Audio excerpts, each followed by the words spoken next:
So a lot of you guys have been reaching out to me and asking me about the Boston real estate market, right? You probably read on social or in the news that the market is just insanely competitive and prices are still really high. And yes, home prices are as strong as they've ever been, especially if you look in markets around the suburbs around Greater Boston, right? If you try to buy a single family today, I mean, it is literally out of control. But even the city market, right, like downtown Boston and surrounding cities like Cambridge, Somerville, Brookline, even those markets are starting to kind of come back as I thought they would, as the vaccine rollout is becoming and as we're dealing with COVID better. So competition is certainly incredibly strong, and a lot of the best real estate and a lot of the best properties are flying off the shelf today within a matter of days of being listed on the public market. So you might be asking yourself, well, if it's so insanely competitive right now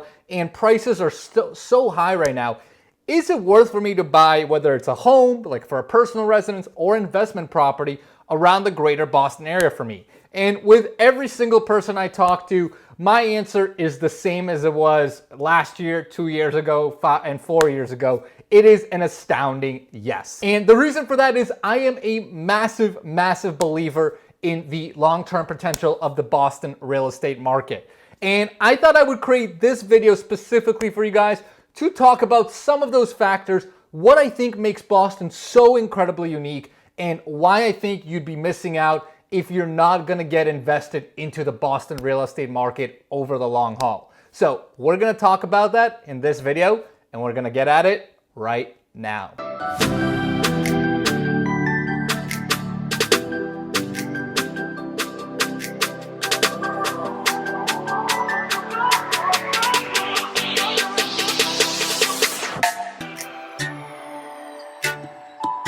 What's going on, everyone? My name's Lior and I'm a realtor with Compass out of Boston, and I'm excited to shoot this video for you guys as to why I am so still incredibly high on the Boston real estate market for the long term.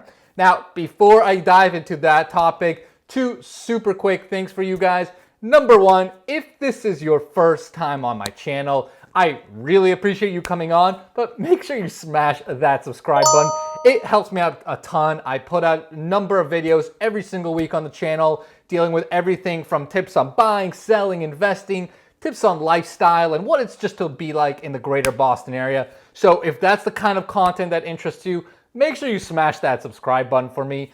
And number two, if you guys are thinking about doing anything with real estate, whether it's buying, selling, investing, leasing, or whatever other ideas you may have, hit me up. I still get so many of you guys watching my videos, reaching out to me literally almost every day. I'm talking to someone new, and it's still mind-blowing, and I love it. So if you guys are thinking about doing anything with real estate, hit me up, and I will help you out.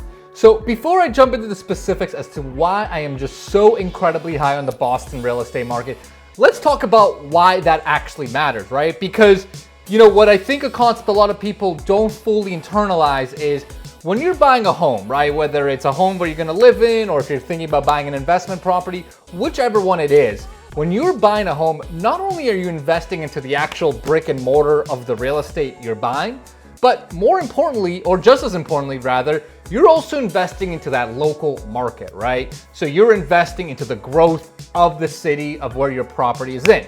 So that's why it's so critical to really understand what you think your long-term outlook is on that particular market, right? And that's why I focus a lot on really studying and really trying to understand where the Boston market as an economy is heading. And this is gonna kind of be the fundamental basis of the video. So with that, let's kind of get into some of the factors that I consider when I'm looking to understand why Boston is just such a great place to invest in real estate. So let's start off first by probably one of the most important metrics is understanding the local industry. And this is probably one of those unique factors that make Boston so incredibly robust. And why I'm so high on them, because of our incredible, not only robustness, but diversity of industry in the local market. So, I'm gonna name a couple of industries for you guys. Probably first starting out with universities, right? Even though COVID has kind of impacted universities this year for sure, right? A lot of campuses have kind of gone a little bit more remote.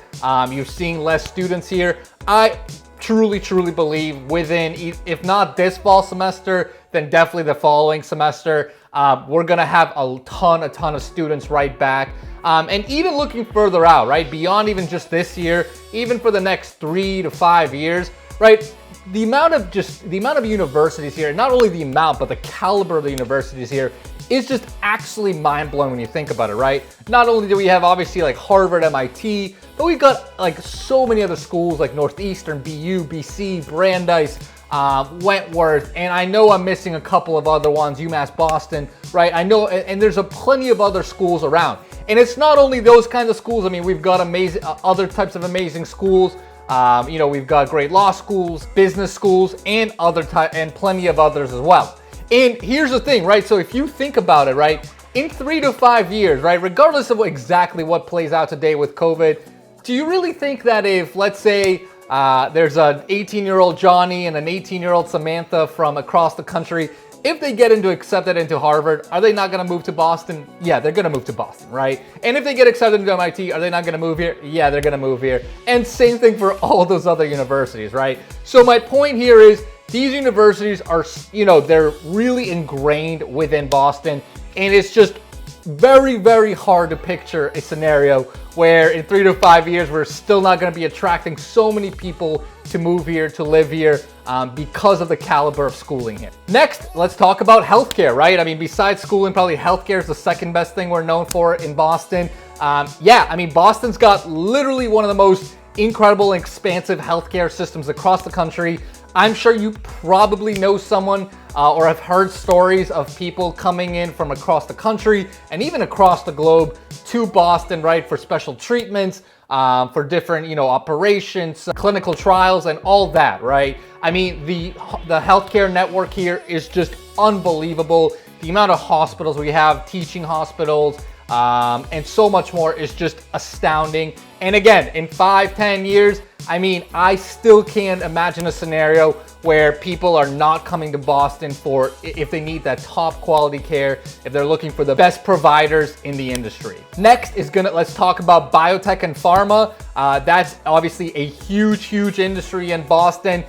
You know, they obviously play off both the universities and the hospital and healthcare network we have here. But, you know, we've got some of the biggest pharma companies all have operations in Boston. We've got an amazing, incredible biotech scene, a lot of startups, especially in areas like Cambridge and the surrounding areas. I mean, biotech and pharma are so incredibly strong. And yes, you know, you read trends that there's companies moving to cheaper places like in Texas or Carolinas. And certainly that is a trend. But again, if you really think about it, do you really envision a day where biotech and pharma won't have an incredibly strong grip in a place like Boston, especially when you're talking about being right next to Harvard, right next to MIT, right next to MGH, right next to Dana-Farber?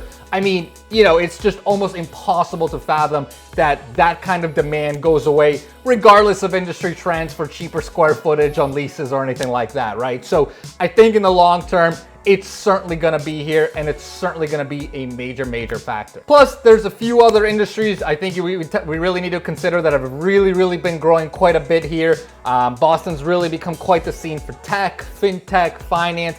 There's been a lot of movement within the Boston area for these kinds of companies. Again, you may say, well, you know, there's industry trends of companies moving out of these expensive coastal cities. But, you know, when you really think about it, because we have such amazing infrastructure, we have literally schools like Harvard, MIT that are feeding grad and undergrad students as employees for these companies.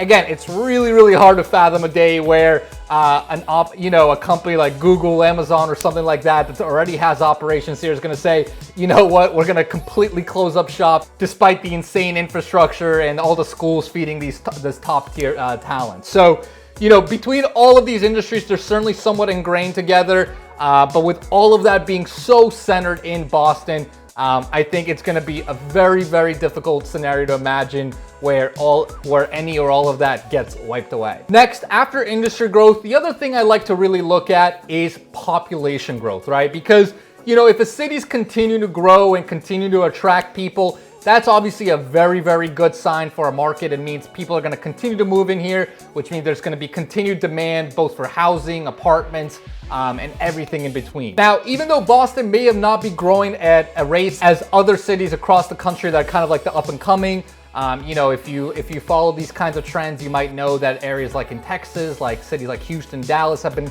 growing really quickly. Some cities around the Carolinas have been growing really quickly. Even though Boston may not be growing at that same rate, Boston still very much has an active population growth. I actually read some statistics that by 2030, we're supposed to experience anywhere between a 15 to 20% growth in our population. So the point is, even though we might not necessarily be the top, one of the top few handful cities that are growing, we are certainly continuing to grow every single year. And over the next 10 years, there's going to be continued projected growth, which again means more people are going to be moving in here, which is going to mean more demand. And by the way, even though that's population growth from people moving in here from around the country, that doesn't really account for international demand, right? So one of the cool things about Boston, if you've been downtown recently and walked the streets of the Back Bay or the South End, what you may have noticed as a trend over the last couple of years is there's more and more people coming in that are international. There's a lot more languages that are not English being spoken on the streets of downtown. And it's just something I've seen and I've noticed over the last years. Again, I would say if you haven't noticed this, literally take a walk down the Back Bay on Newbury Street, Boylston Street. English may be probably one of the least commonly spoken languages there. It just, and it just goes to show that not only do we have insane demand within from people moving here from across the US, but I think we're going to continue to see more and more international demand for a city like Boston. And finally, one of the last factors I look at after industry and population growth is going to be the shortage of homes and inventory. So, you might be thinking to yourself, well, yeah, I've actually noticed that myself if you're shopping for a home right now, because again, there's such limited inventory. There's just not a lot of selection for all the people that need and want homes around the area. And Boston's inventory is incredibly tight. A lot of the area within Boston or close to it, there's not a lot of undeveloped land left. But we obviously still need quite a bit more housing. Actually, just a few years ago, the former mayor, Marty Walsh, put out a big proposal and vision for Boston to grow its housing stock by multiple tens of thousands of units. Because that is the projection of what is going to be needed to satisfy all the demand. So if you think about that factor along again with the growing population and the fact that we're going to have way more people, plus again the super solid infrastructure we already have in place and all the different industries we already have here, between all those factors, it's kind of crazy not to imagine Boston continue to be one of the top tier cities in the US for the foreseeable future for the next 5 to 10 years. I think we're going to continue to see skyrocketed demand. I think we're going to continue to see a ton of people moving here, regardless of what happens with COVID. It's unlikely COVID's going to be able to really change a lot of the things that have made Boston such a robust city over the last handful of years. So hopefully this helps, guys. Hopefully this kind of spins your mind on why I think Boston's so incredibly desirable and why I think if you're not invested in real estate in Boston, whether it's, again, your primary home or an investment property, whichever one, I think everyone should have some sort of exposure to the Boston real estate market, because I do think it's going to continue to perform incredibly well. And I think there is quite a bit of an opportunity. So hopefully that helps, guys. If you guys have any questions, any comments, just shoot them below.